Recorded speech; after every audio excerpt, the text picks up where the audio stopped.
My name's Chris and I like listening to music. I'm going to listen to Tom Waits' Rain Dogs, which is immense from start to finish. Why it took me so long to hear it is just a testament of there's just too much music out there. I always thought Closing Time was my album. This is as good, just essential. Let the dark cabaret begin. I gave it a 10 out of 10 on first listen, and of course it's that. Track 1, Singapore. I instantly think of puppet shows. I don't know why. You're sort of not Punch and Judy puppet shows either, dark Czech puppet shows that end up bad things happening that children definitely don't want to see. There's a real gritty underbelly to it. The guitars play all the wrong notes in all the right orders. Storytelling that hooks you and just doesn't let go. Cracking start, 10 out of 10. Track 2, Clap Hands, one of the few songs I did know before the album, and what a classic it is. A melody as old as time, that underlying dirtiness. I presume and hope Tom is a millionaire, but you can imagine if he is, he still lives in a bedsit, which is lovely. He's who he wants to be, drinking his whiskey. He produced some amazing music, didn't he? Here's the proof, 10 out of 10. Track 3, Cemetery, Polka. Perfect Tom Waits song title, really, isn't that? And song.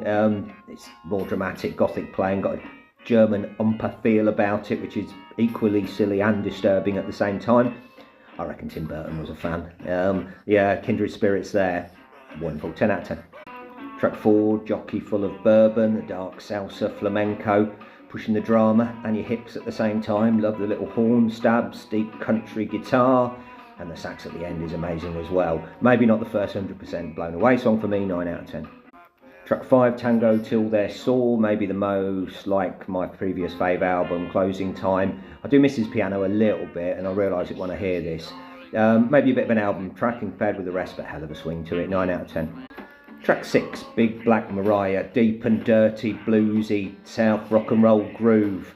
If Elvis was pissed and homeless, it might sound a little bit like this. Deceptively catchy tune as well, 9 out of 10. Track 7, Diamonds and Gold. It's sort of disappointing how little music this has influenced. Nothing sounds like this anymore. It's Ween maybe, Beck a little bit, but so many that C6 Steve certainly, but there isn't too many. It should be more influential. 10 out of 10. Track 8, Down Your Head.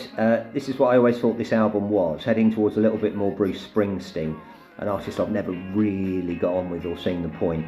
Tom does it better, of course, than Bruce. It